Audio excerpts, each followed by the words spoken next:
बंटवारा लाने का। Now, after facing a huge fund cut last year, educationists are hoping for some relief in the upcoming budget. Experts feel that after 2 years in power, the government should now address pending issues in education, including training and recruiting qualified teachers.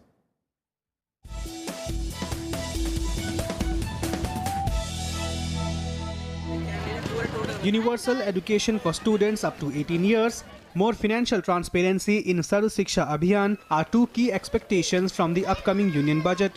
Educationists are seeking increased budgetary allocation to meet Right to Education Act requirements.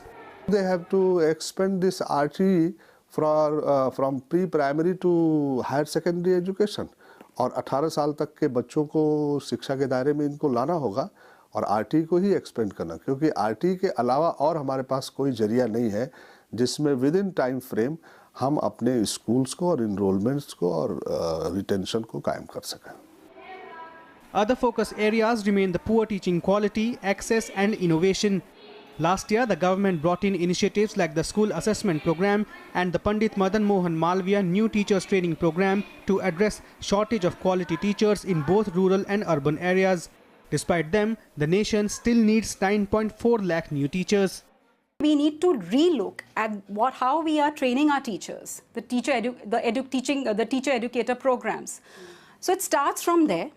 It starts from using innovative teaching learning material, perhaps, right? It also looks at how we should be interweaving our ICT resources sensibly, judiciously, and not because it's fashionable to do so or because schools have that facility.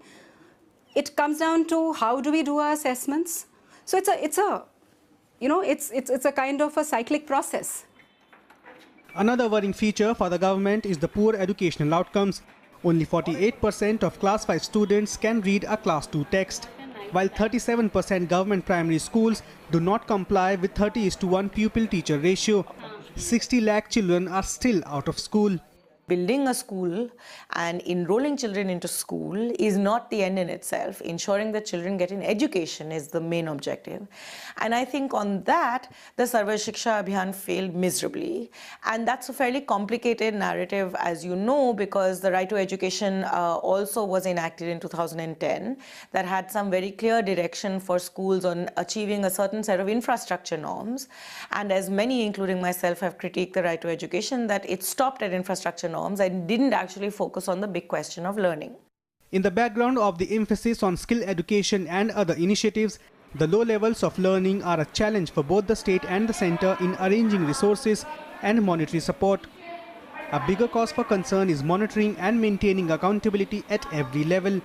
Anshu J. Singh's report for Rajya Sabha TV.